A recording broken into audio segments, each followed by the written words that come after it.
After I finished Windblade, I also knew that I wanted to turn the same figure into a Slipstream. Now, Slipstream doesn't get a lot of representation in the LEGO Transformers community, but I do like her as a character. Ever since her pseudo introduction in Animated, I like her dark teal and dark purple color scheme, and I wanted to have a little figure that would go head to head with Windblade on my shelf. Now, even though she is the same figure, she does have some differences in vehicle mode, like the missing VTOL engines and some different back fins that set her apart from Windblade. For a quick 360, you can see that the null rays are underneath the wings. And when we come to the back, this is where the similarities in the two figures really show, is in the legs. I do like the use of this heart piece to fill in this gap a little more. Unfortunately, on Windblade, they do not make hearts in red yet.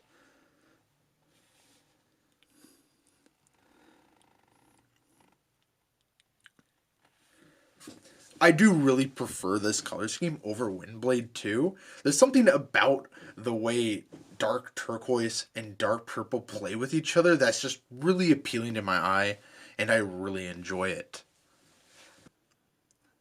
As expected with the repaint, the transformation for this figure is pretty much the same as Windblade, with a couple differences that we'll get into. So we're going to start at the back and take these knee pads and flip them up, and then take the legs and flip them out.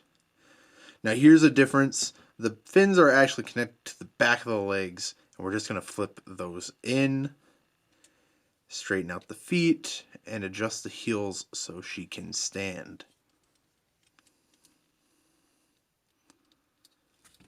Then we're going to take the cockpit and just fold it onto her back, just like that.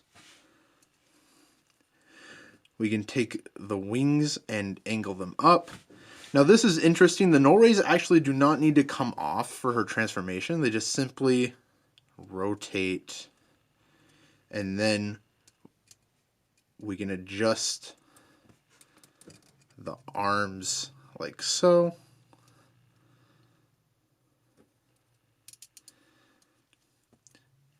Rotate the null rays on the other side, and then adjust the arms again. Split the legs a bit, and then we just need to transform her head by rotating it all the way around and then rotating the top of her head.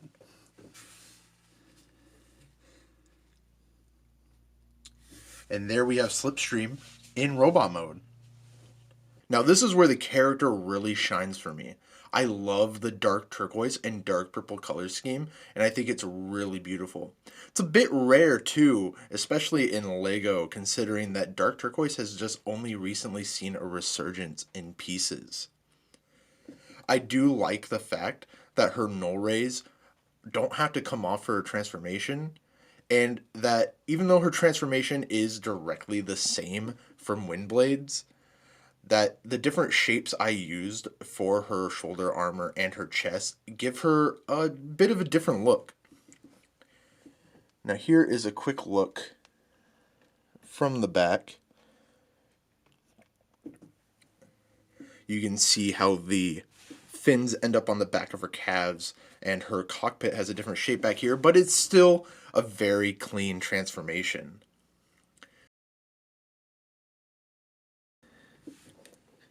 She does share all the same articulation. Her head is on a swivel, her shoulders are on universal joints, her elbows can bend 90 degrees. Because of the thin clips, her hands can get a bit of action.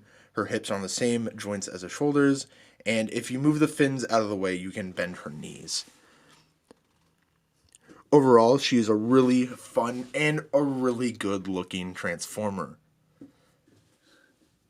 For a quick size comparison, here is a minifigure,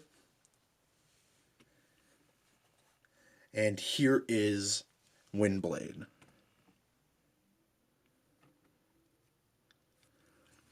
Now, it makes sense that being essentially the same mold, that they are the same size, but I do like the contrast these two figures have. Windblade's very bright, Slipstream's very muted, and they make great rivals on display.